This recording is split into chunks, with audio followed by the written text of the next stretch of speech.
¿qué gran consejo podría darle a las mamás, sobre todo a las mamás de niños entre 0 y 12 meses, en este primer año de vida que sin duda también es súper intenso, como a modo de contención, pensando precisamente en que esta intensidad que significa el primer año de vida esté contextualizada en un ambiente de tanta angustia, de tanta incertidumbre, de tantas noticias complejas y negativas diarias? ¿Qué consejo podríamos darle a estas mamás para empezar a explayarnos con varias preguntas que tengo para usted más adelante? Bueno, efectivamente este es un momento, como tal como decía, extraordinario, desconocido, totalmente, que nos genera incertidumbre, que nos genera miedos, y la maternidad es un momento de recogimiento, de estar con el hijo, de felicidad, que en este momento está siendo empañado por lo que está pasando. Las maternidades, hoy día mismo hablábamos del tema de las visitas, y el tema de la maternidad, claro, uno tiene que restringir un poco las visitas, entonces que vaya el papá, que se acompañen entre ellos, juega un rol distinto. Por otra parte, cuando hemos sido madres, uno siempre tiene a la abuela, o sea, la mamá de uno, muy de compañera, muy de partner, de que uno le va preguntando, el primer baño la mamá te acompaña, y en esta ocasión todas estas redes, si es que los papás no viven con uno, están cortadas. Entonces nosotros pensamos que efectivamente tenemos que generar lazos, y hay distintas formas de generarla. En este momento, por ejemplo, el internet puede ser un gran aliado porque uno se puede conectar con su familia, con sus amigas, y generar estos espacios para conversar, para manifestar las dudas que uno tiene, acompañarse de gente de experiencia, el contacto con la pediatra o con el pediatra. También son formas de mitigar esta sensación de inseguridad, de miedo, y en que todos juntemos nuestras fuerzas y acompañemos a las mamás jóvenes, porque hay que remar todos juntos contra este enemigo desconocido. Por otra parte, si bien las redes sociales son buenas, igual hay que tener ojo con lo que uno lee para no estar angustiándose, hay que tener cuidado con las fake news, hay que tratar de igual ser selectivo en lo que uno está leyendo para que tampoco genere más incertidumbre y más miedo. Doctora, y precisamente tomándome de esa última frase y aprovechando su experiencia como pediatra, me gustaría hacerle una pregunta que he visto bastante en redes sociales y también de amigas que tienen la duda, y tiene relación con los primeros controles de niños sanos, digamos, porque generalmente, o en un contexto habitual, un contexto normal, lo ideal es que la guagua, por lo menos en el primer año, vaya al control pediátrico una vez al mes. Hoy día, bajo la premisa o la sugerencia de quédate en casa, ¿hay algún control que nosotros podamos, o las mamás en este caso, puedan obviar, se puedan saltar? ¿Hay alguno que pueda ser postergable? Sí, efectivamente, nosotros los pediatras acompañamos a los niños en todos sus controles. Efectivamente hay mamás que uno los ve a los 7 días, cuando va recién saliendo de la maternidad, al mes, después a los 2, 4, 3, 4, y los acompaña muy seguido. De hecho, la Academia Americana de Pediatría dice que pueden ser 11 controles, nosotros podemos tener 10, es distinto la cantidad de controles. Pero bajo el momento actual, hay controles que sí podríamos decir que son impostergables, que por ejemplo el de los 7 días, ese control tienen que hacer las mamás porque hay que mirar cómo se produce este acople de la mamá con el niño con respecto al pecho, cómo va subiendo de peso, y poder examinarlo y poder determinar algunos temas que podrían ser que hay que estudiar en un niño, son relevantes. Posteriormente el control de los 2, de los 4 y de los 6 meses son muy importantes porque están asociados a vacunas, y nosotros tenemos que tener una misión muy importante de tener a nuestros niños vacunados. Más aún en este momento, porque efectivamente durante esta pandemia hay muchas partes del mundo, incluido en Chile, que los niños no se han vacunado, por distintas razones. Entonces ahora tenemos que hacer un llamado y que las guaguitas de los 2, 4, 6 meses y el año y todas las veces que le toque vacuna vayan al control. Entonces hagamos este control que sea impostergable, que sea presencial. Doctora, y ahí me surgen dos preguntas. Una tiene relación para darle más tranquilidad a las mamás, porque obviamente, y me acuerdo cuando yo era primeriza, que uno quiere llevarlo de repente por cualquier motivo al médico, ¿qué papel juega en este contexto o en este control al que no vamos a asistir presencialmente la telemedicina? ¿Es una buena alternativa? Mira, nosotros hemos estado trabajando en telemedicina, salimos hace como un mes en telemedicina en Red Salud, y como estaba a cargo de este tema desde la parte de los especialistas, estudiamos mucho antes de salir con pediatría en niños. Y tuvimos una grata sorpresa. Existe mucha evidencia científica, existe una academia de telemedicina americana, y las sociedades, las más prestigiosas sociedades, sí avalan el uso de telemedicina en niños. ¿Por qué podría ser recomendable? Porque muchas de las conversaciones que tenemos con los papás, que tienen que ver con las indicaciones de vitamina, con órdenes de exámenes, con el mismo desarrollo psicomotor, yo lo puedo hacer a través de la videoconferencia o de la videollamada. Por ejemplo, ayer me tocó atender a uno de mis pacientitos que tiene 7 meses, y la mamá lo puso, y yo miraba cómo él estaba sentado, si efectivamente se pasaba el juguete de una mano a otra, si hacía esta posición como de rastrillo. Entonces hay cosas que yo efectivamente sí puedo hacer por telemedicina. ¿Qué no puedo hacer? Es el examen físico. Entonces se recomienda ahí tener un control presencial y otro control por telemedicina. Pero efectivamente la telemedicina nos va a garantizar una atención segura. En este caso de la pandemia, no exponer a un niño que está sano, porque un niño alimentado con pecho, que está engordando bien, que está creciendo bien, ¿para qué lo vamos a exponer al coronavirus actualmente? Y por otra parte nos ha permitido controlar niños de lugares muy remotos, que por lo tanto que de difícil acceso han podido atenderse por telemedicina. Entonces la telemedicina es una herramienta que nosotros consideramos que es segura y que puede ser complementaria a la atención presencial en esta etapa del menor de 1 año, que necesita algunos controles rigurosos. Doctora, y con respecto a los controles presenciales, ¿algún consejo para el trayecto desde la casa al centro médico, a la clínica, al hospital, donde quiera que se atienda el niño y viceversa? Pensando en que uno como adulto, claro, se coloca la mascarilla o una máscara, se higieniza las manos, utiliza guantes, etcétera. Pero con una guagua, ¿cómo se puede proteger del contagio? Bueno, ahí es importante varios temas. Uno, las mamás tienen que estar protegidas, por lo tanto la mamá tiene que ponerse la mascarilla, idealmente ponerse guantes, llevar su alcohol gel en la cartera y mantener el distanciamiento social cuando se van acercando al lugar de la clínica. En general, las clínicas y todos los centros están cubriendo todas las partes de seguridad, con segregación, tratando de favorecer que los espacios sean seguros para nuestros pacientes.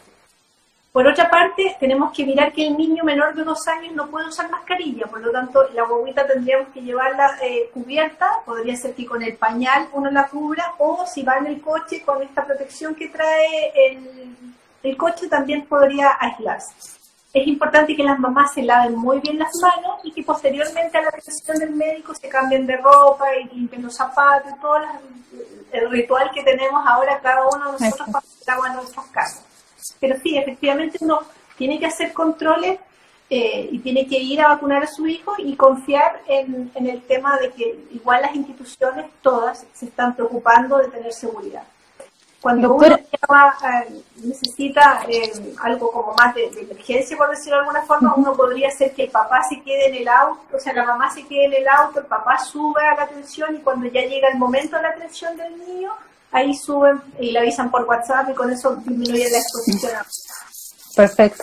Doctora, y con respecto a las vacunas, que usted también mencionaba y he leído algunas preguntas que han llegado al respecto.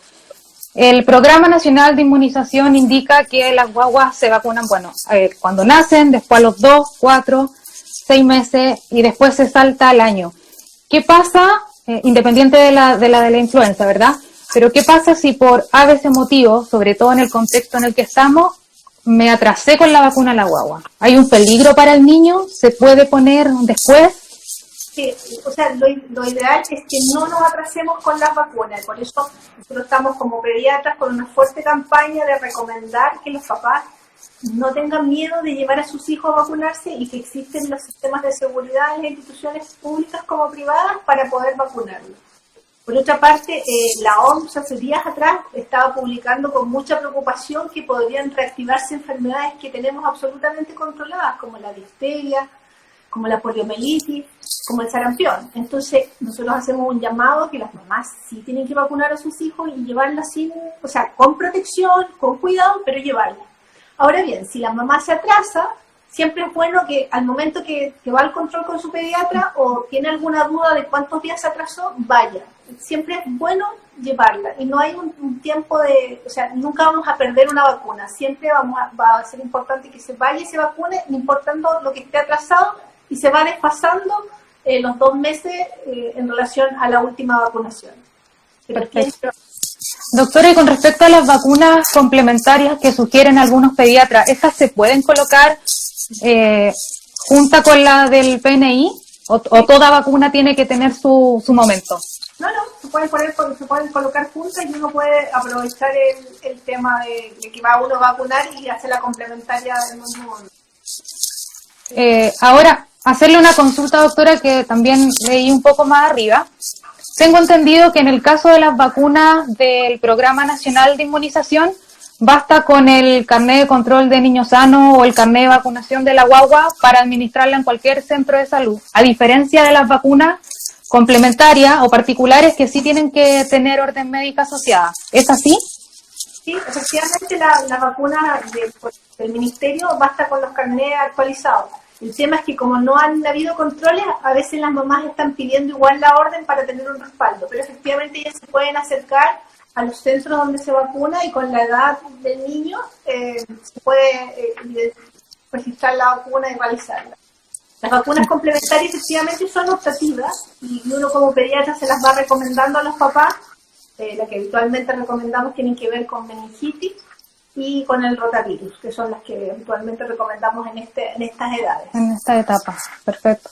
Doctora, otra pregunta que llegaba tiene que ver si es normal o no que el niño o la guagua, no decía la edad, transpire mucho. Y aquí me surge también la siguiente consulta. Suele pasar, yo soy súper friolenta, entonces uno a veces comete el error de creer que porque uno tiene frío, la guagua también tiene frío y la sobreabriga.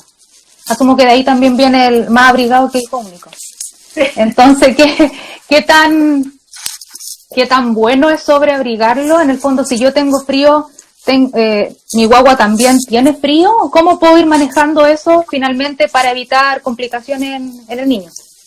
Habitualmente lo que recomendamos como pediatra es una cosa bien simple. La ropa que tú tengas como mamá, o sea, si tú estás con una polera, tienes que ponerle una prenda más a tu hijo, sobre todo en los primeros meses que son más lábiles de controlar la temperatura.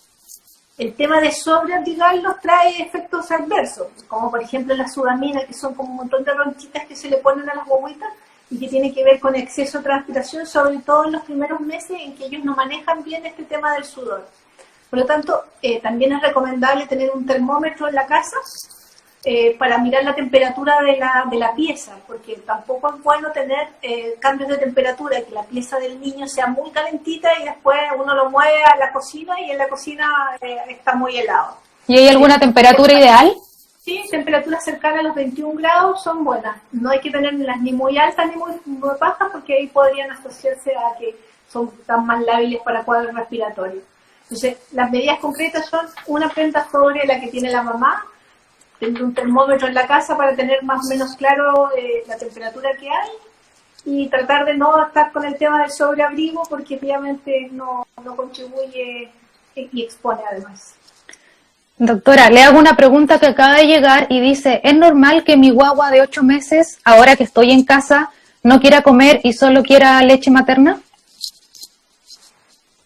Sí, en estos tiempos de pandemia, efectivamente, los niños de todas las edades han tenido algunos tipos de trastornos alimentarios, dado que les cambió el escenario.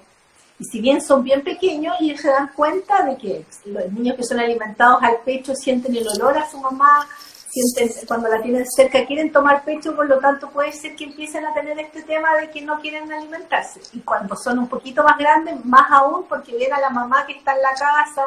Esto del teletrabajo nos cambió la vida a todos, porque efectivamente uno está en la casa, pero no está, porque tiene que estar conectado, que las videoconferencias, haciendo su trabajo, entonces los niños se ponen un poco más demandantes y sí pueden aparecer ciertos grados de trastornos transitorios de la alimentación. Y en ese caso, doctora, ¿sería pertinente consultar quizás a través de telemedicina con algún pediatra o pensando en que la leche materna, todos los nutrientes que tiene, eventualmente si la guagua no quiso almorzar o no quiso cenar no sería tan terrible? O sea, si la guaguita tiene efectivamente 8 meses, recién a los 6 empezó a comer, entonces está en este periodo de transición en que ya estamos incorporándole la cena. Pero sí tenemos que pensar que la leche materna cumple muchas funciones y es maravillosa, pero ellos necesitan alimentarse y tienen que aprender a comer comida sólida. Entonces, no es bueno que le vayan sustituyendo todo. La mamá tiene que tratar de insistir en que pueda comer el niño, darse el tiempo, tratar de hacer que coma, y si no come, ahí reemplazar con un pecho en este momento que estamos viviendo situaciones especiales.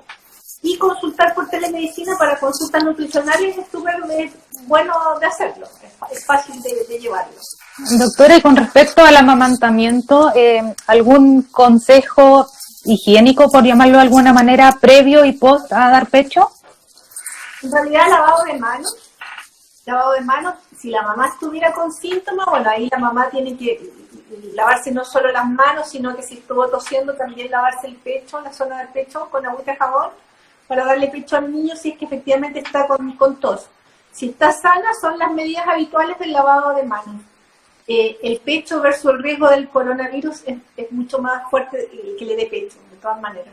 Y una mamá que esté efectivamente contagiada con el COVID-19, ¿podría dar pecho o es mejor que se saque leche?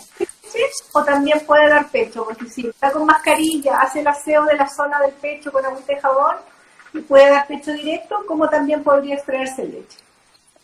Doctora, me preguntan acá si es recomendable darle agua a los bebés de pocos meses o solo la leche materna. Solo la leche materna, el agüita, los patitos, todas esas cosas que antes habían, eso ya está out, porque en realidad la leche materna, el 70% es agua. Si toma harto pecho, no necesita agua. Doctora, y con respecto al COVID-19 en niños entre 0 y 12 meses, ¿qué evidencia hay? ¿Cómo eventualmente podría manifestarse? A ver, el coronavirus ha resultado ser bien amistoso con los niños en general. Si ustedes ven las noticias en general, no afecta tan fuertemente a los niños, hace como un cuadro respiratorio bien específico, bien leve. Hay un grupo de niños que son bastante asintomáticos, que en realidad nadie se dio cuenta que tuvieron coronavirus, y por lo tanto ha sido buena gente con nosotros. De hecho, la probabilidad de tener mayor riesgo efectivamente son los menores de 1 año, porque todavía están con su inmunidad un poco más compleja y se ha visto que han hecho cuadros más agresivos en algunos casos. En general, en los niños se comporta como un cuadro respiratorio súper básico, así como fiebre en un porcentaje importante, un poco de tos, se pone un poquito mal para comer, dolor de garganta, cuando cuando tiene menor de 1 año no te dicen que te duele la garganta, sino que dejan de comer o empiezan a babear y uno dice, ¿por qué no quiere tragar? Y ahí uno lo asocia. Y pueden aparecer síntomas como dolor de guatita, que uno lo nota un poco más irritable, un poco de náuseas, vómito, bien inespecífico. Pero en este momento cualquiera de estos cuadros como en específico, lo que uno tiene que pensar es que es un coronavirus y no empezar a pensar que tiene influenza, virus sincicial o adenovirus. No, coronavirus es lo que está circulando actualmente. Doctora, y pensando un poco en el temor que puedan sentir las mamás, sobre todo las primeritas, recordando cuando también lo fui, me acuerdo que en ese contexto, eso fue ya hace 11 años, pero yo los primeros 3 meses no saqué a mi guagua. Ahora hay muchas mamás, lo he leído y lo he conversado también con algunas, que también preguntan si es necesario quizás incluso aislar al recién nacido para evitar un posible contagio. O sea, todo va a depender. En este momento estamos en la región metropolitana, estamos todos guardados y confinados en nuestras casas. Y eso es lo ideal. Pero las familias que los papás por alguna razón tienen que salir, efectivamente hay que ser un poco más cuidadoso con estas salidas, porque uno no se da ni cuenta y en una de esas salidas uno se puede haber infectado, aunque uno vaya con su mascarilla, ande con los guantes, puede ser que igual se haya infectado en ese momento. Por lo tanto, en estos niños que los papás salen, y si son recién nacidos, yo aconsejaría que haya un poco más de distanciamiento con el bebé. Pero si la familia no está saliendo y cuando, no sé, si lo único que le recibe es un delivery, quizás ahí que limpien las cosas y todo eso, ahí pueden tener una vida mucho más integrada y más normal. Pero si la mamá tiene la sensación de que cuando el papá sale, igual le da susto y la guaguita es recién nacida, yo tendría más cuidado con respecto al bebé y tenerlos un poquito más resguardado, o que el papá se cambie bien de ropa, se duche y todo el asunto y después tome al bebé. Doctora, y precisamente pensando, me quedé en el tema del delivery, de repente uno también hace pedidos de supermercado a través del delivery, y al momento de preparar la papilla del niño de 6 o 8 meses, hay que tomar ciertas medidas higiénicas adicionales para el lavado de frutas y verduras. O sea, siempre lavarse las manos, es como el gold standard. Lo más importante es que mantengamos siempre un buen lavado de manos, y un buen lavado de manos de por lo menos unos 20 segundos, y pues, metiéndose bien la parte de los dedos, un muy buen lavado de manos. Después uno puede, cuando llegan las frutas y las verduras, efectivamente ponerle 3 gotitas de cloro y dejarlos ahí unos 10 minutitos y después enjuagar muy bien. Lo que tienen que asegurarse es enjuagar bien. 3 gotitas de cloro es súper poco, pero igual enjuagar muy bien, y de ahí hacer las comidas de la guaguita. En estos tiempos hay que tratar de hacer pedidos un poco más, quizás para la comida de la guagua, que uno necesita, no sé, un cuadradito de este tamaño de zapallo, uno puede comprar 1 kilo de zapallo y congela el resto. Entonces la exposición es una vez, corta los trozos y los deja guardados, y con eso ya va disminuyendo el riesgo. Pero sí es relevante lavarse las manos y usar estas gotitas de cloro con las frutas y verduras. Doctora, más arriba una persona nos preguntaba si era recomendable, junto a las comidas, darle jugo de fruta a los niños. ¿Es así?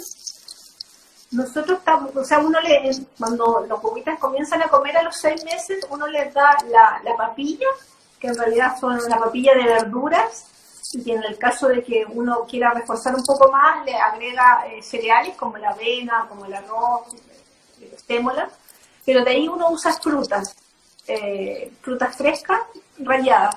El darle jugo puede ser optativo, pero hay que darle pocos volúmenes, y en general uno usa jugos de mandarina, jugos de algunas frutas. A veces las mamás quieren hacer mezclas así como de betarraga con zanahoria, con apio, y las licuadoras permiten todo eso, pero hay que tratar de tener sabores que sean igual agradables para que la experiencia de los niños sea buena y después sigan tomando los jugos. Que a veces la innovación genera cosas muy extrañas. Sí.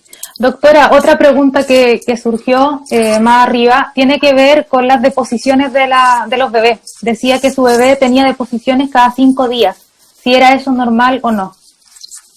Si el bebé está alimentado con pecho, puede ser normal. Existe una condición así bien fisiológica que se llama ano hipertónico, en que las guaguitas, como las deposiciones son muy blandas, no logran hacer la presión para salir, y por lo tanto se tienden a acumular, y es como el reflujo fisiológico, una condición normal que se trata con supositorios de glicerina cada 2-3 días, porque como toman harto pecho, comen harto, usan harto deposición, entonces como al segundo o tercer día, cuando ya están incómodos, uno puede usar supositorios de glicerina y solucionar este tema, que es tiene una condición fisiológica. Esto hay que dejar súper claro, que si la guaguita tiene deposiciones normales, o sea, blandas cada 5 días, es normal. Si las deposiciones son duras o como cabritas, así como caprinas, no es normal y tienen que llevarla al médico porque está haciendo una estititis. Perfecto. Otra consulta, doctora, y con relación a una guagua de 4 meses que le molestaban las encías, si era normal o no. La molestia de encías sí puede partir desde los 4, de los 6 meses a los 8, es bien variable. El tema de la dentición y de las molestias asociadas a la dentición todavía está bien, no ha sido muy estudiado, y tampoco se han encontrado tratamientos específicos. Efectivamente, los niños a veces empiezan a salivar, se encuentran mucho más molestos, y uno tiende a pasar estas gomitas que son más bien frías para que chupen y con eso muerdan y se les pasen las molestias. Eso es mejor que ponerle la lidocaína en gel, que en realidad los duerme, pero que no tiene ningún síntoma, y hay que tener ojo con la cantidad que uno le coloca. Claro. Doctora, y con respecto a los cólicos de las guaguas, ¿cómo podemos enfrentarlo? Los cólicos también es parte de un proceso como fisiológico de los recién nacidos, o de los lactantes más bien, porque aparecen como a los 28 días los cólicos. Efectivamente son un tremendo tema, un tema que hay que abordar con las mamás porque tiene que ver muchas veces con la técnica de alimentación, de que las boquitas tragan mucho aire, a veces el acople entre el pezón y la areola de la mamá y la boquita de la guagua, a veces quedan espacios y la guaguita empieza a tragar aire y ahí se produce todo este ciclo del cólico y que uno se pone muy nervioso porque la mamá se pone lo que más uno quiere darle a su guaguita el pecho y que el pecho sea placentero y que la experiencia sea súper agradable y que seamos todos felices. Y la guaguita llora y llora y calmarla y uno se pone más ansiosa, la leche no baja y empieza toda una cadena y el papá se empieza a dar vuelta y todos empezamos a estar muy tensos. Entonces ahí lo recomendable es efectivamente calmar un poco la situación, explicarle a la mamá, los medicamentos que existen solo son sintomáticos, o sea, para disminuir el dolor y no puedes tener a la guaguita todo el rato con remedio y por lo tanto las técnicas de lactancia, las técnicas de relajación para la mamá y para el bebé son un buen apoyo. Doctora, le pido un segundo porque me uno a un comentario y hoy día ya son las 9 de la noche, se pidió un aplauso por todos los que están en primera línea enfrentando el COVID-19, así que la invito y los invito a todos los que nos están siguiendo a darle un aplauso a todos los trabajadores de la salud. A través suyo hago el reconocimiento y el agradecimiento público para todos los trabajadores de Red Salud, de la salud en Chile y de la salud mundial, obviamente. Así que eso, nuestros agradecimientos eternos. Y bueno, siguiendo con el tema, llegó una pregunta recién. ¿Cuántas veces al día debería comer un bebé? Dependiendo de la edad. A los 6 meses uno le empieza a dar la papilla, en general se la damos entre las 11:30 y las 12 del día, y es una sola comida. A los 8 meses ya agregamos la cena, y por lo tanto va disminuyendo la cantidad de pecho o leche en fórmula si es que la está tomando, y a las 20 horas uno le da entre las 6:30 y las 7 de la tarde uno le da la cena, y son 2 comidas con sus respectivos postres.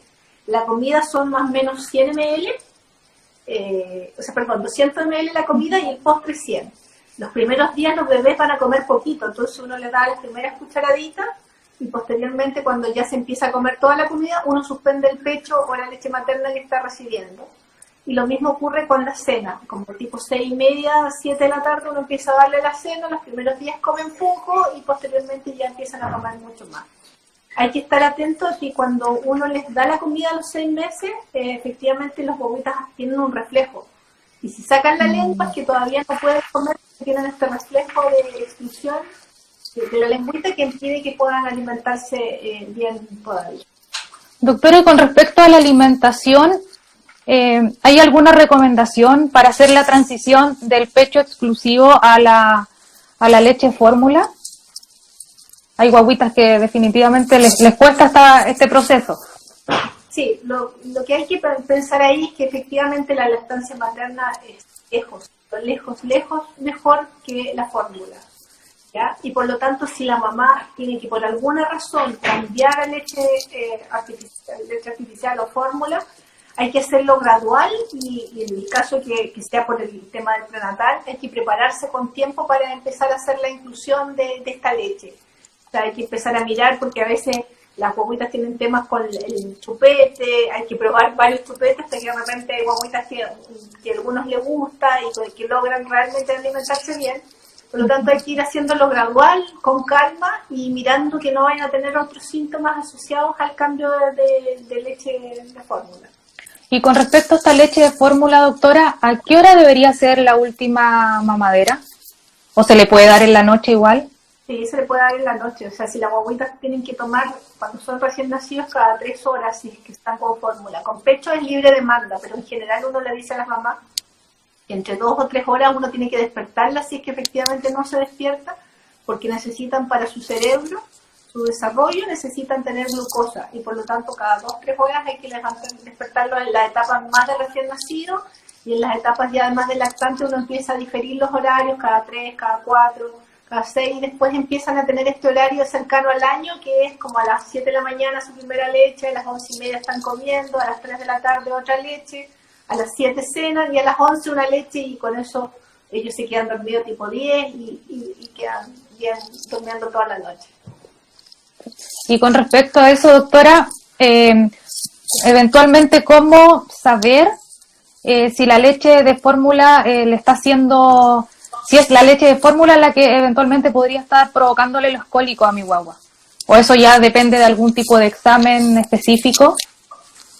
No, o sea, efectivamente a veces las leches pueden producir cólicos, la leche artificial, y hay que empezar a probar distintas marcas. Existen algunas que son llamadas Comfort, que tienen la proteína más hidrolizada de la leche y por lo tanto disminuye un poco los cólicos. Pero eso ya hay que mirarlo específicamente con cada uno de los niños.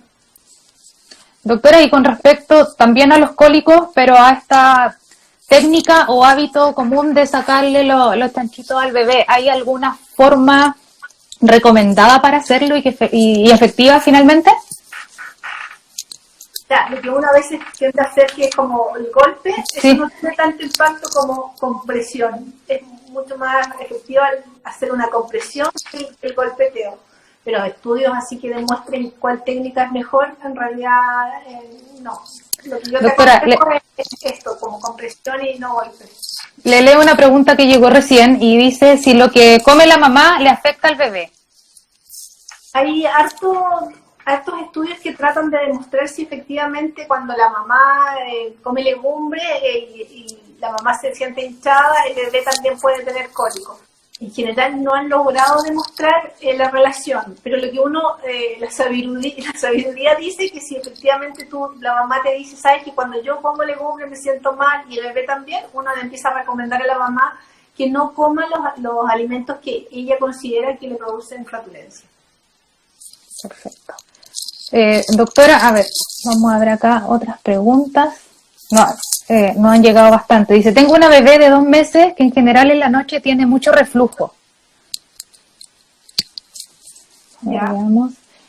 Sin vomitar la leche, pero le incomoda mucho y no la deja dormir. Ahí lo que hay que tratar de partir es las cosas que puede hacer la mamá sin que, con la consulta que me estás haciendo, es poner la camita en 30 grados, o sea, el colchón por debajo, ponerle una almohada y levantarlo para que quede como a 30 grados la guaguita y con eso duerma más cómoda y probablemente con eso la leche no va a subir y va a tener menos reflujo. Eso podría ser una medida que la mamá podría hacer en la casa y probarla ahora desde la mirada de una consulta así como lo que estamos haciendo ahora. Después hay que hablar con ella y hacer una consulta formal, pero la recomendación sería a 30 grados. Otra mamá pregunta si es normal que su hijo de 1 año tome leche de fórmula cada 3 horas durante la noche. No, no es normal. No. Ella tendría que mirar por qué el niño, hay que mirar cómo está comiendo en el día, porque a lo mejor hay un desorden durante la alimentación en el día que está haciendo que en la noche esté compensando. Puede tener que ver con siestas muy prolongadas, puede ser que no coma bien las comidas y le guste tomar pecho y por eso está compensando lo que no ingiere en el día con lo que está haciendo en la noche. Doctora, otra mamá nos dice que debido a la contingencia no le pudo hacer la radiografía de la cadera a su bebé. ¿Qué tan perjudicial podría ser esto? O sea, hay 2 cosas que hay que tener ojo con la radiografía de pelvis. La displasia, lo que andamos buscando es displasia de cadera. Exacto. La displasia de cadera es 4 veces más frecuente en niñas que niños. Por lo tanto, en las niñitas no podemos evitar la radiografía, hay que ir a hacerla. Y si la mamá no la hizo a los 3 meses, que la haga a los 4, que la haga mañana, pero que no la deje de hacer, porque efectivamente si no ha tenido un examen físico y la pediatra no ha podido mirar cómo están las caderas o tenga antecedentes de displasia de cadera familiar, que también podría ser un factor de riesgo, ella tendría que tomar la radiografía. Otra pregunta, dice, si es normal que un bebé de 8 meses duerma en el día siestas solo de 30 minutos. La siesta es bien variable, no existe un promedio ni tampoco existe una normalidad con respecto a la siesta. Pero la gran mayoría de los niños tienen una siesta de alrededor de 2 horas, entre tienen una siesta en la mañana, antes de comer, entre las 10 de la mañana y las 11, por ahí hacen una siesta, y otra siesta tipo 3 de la tarde, pero que estén 3 horas durmiendo es raro, ¿no?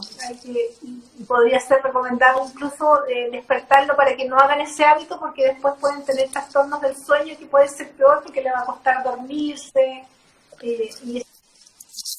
Doctora, le hago una pregunta y que también en algún momento me pasó, y es que un bebé de 6 meses, el pediatra lo encontró obeso, según la curva, pero sin embargo su alimentación es exclusiva con lactancia materna.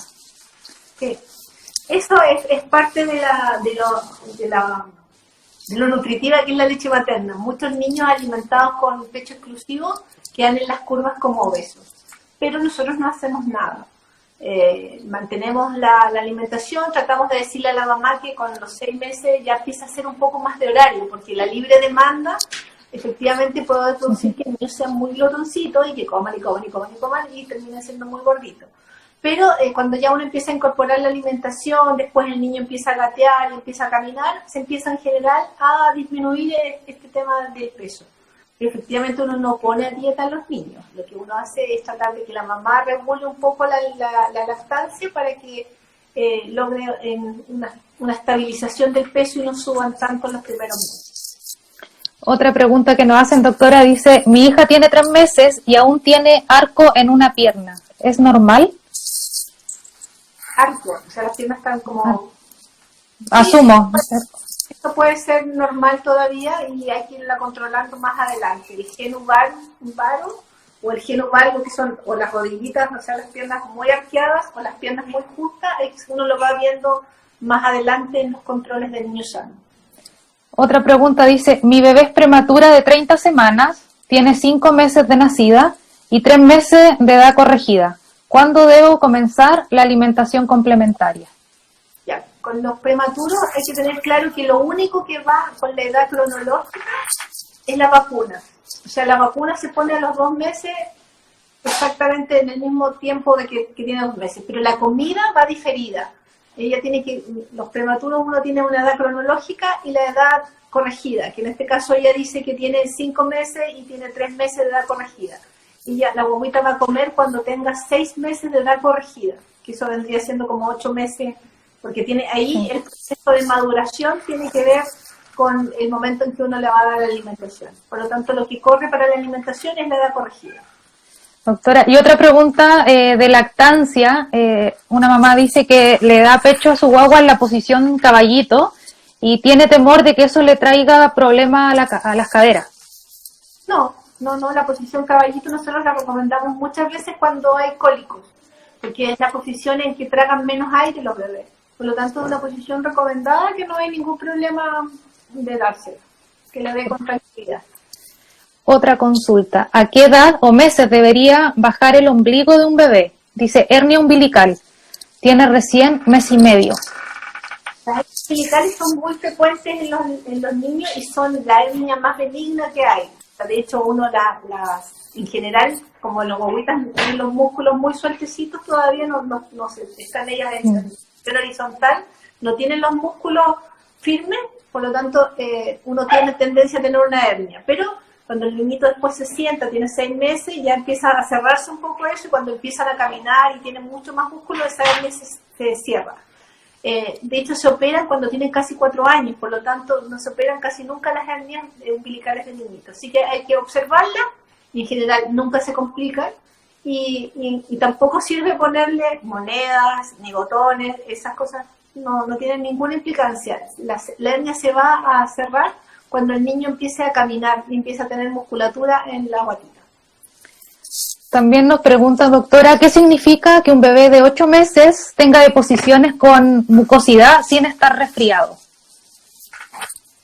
El color de las mucosidades y el tipo de mucosidades, el tipo de deposiciones es bien variable en los niños. A veces hay niños lactantes que tienen deposiciones verdes y no tienen ninguna patología asociada, tiene que ver con la alimentación. El que tenga mucosidades y no tenga ningún otro síntoma no tendría nada extraño, y hay que estarlo observando, porque efectivamente si empieza a aumentar las mucosidades y empieza a tener deposiciones más líquidas, está empezando a ser un cuadro gastroenterológico, pero en general, si no tiene otros síntomas, hay que observarlo, ¿no? Doctora, y con respecto a eso, al momento de mudar, ¿hay ciertas señales que podrían ser signo de que algo no anda bien, como lo que me mencionaba recién, o lo que decía delante de las deposiciones como más bien duras? ¿Hay algo que a los papás al momento de mudar a la guagua les tenga que hacer un clic como para consultar con un especialista? Las cosas que son anormales, por ejemplo, son mucosidades y sangre. Y eso ya uno tiene que poner ojo y efectivamente las mamás ahora con las fotografías registran eso y uno posteriormente lo puede mirar. Sangre y mucosidades, uno puede pensar en alergia a la proteína leche vaca, hay varias cosas que uno puede pensar con eso, o también cuadros digestivos cuando ya están asociados a deposiciones líquidas. Pero en una guaguita sana lo que uno tiene que estar atento es que no vaya a tener deposiciones duras, porque la estitiquez no debería ser parte de la normalidad de un lactante. Y lo otro que hay que cuidar es la zona genitoanal con respecto a los cambios frecuentes, porque es bastante frecuente en esta edad mirar dermatitis del pañal y por lo tanto el cambio frecuente de paños, que el paño quede bien holgado y no tan apretado, puede ser la mamá esté atenta. Hay mamás que le ponen crema siempre y hay otras que no le ponen crema y le ponen solo cuando tienen eritema y cualquiera de las dos está recomendado. Doctora, y también hay sobre todo en los varones se puede observar más al momento de mudar, que tiene que ver con la criptorquidia, con el tema de la fimosis. En niños menores de 1 año, ¿eso se puede evidenciar ya?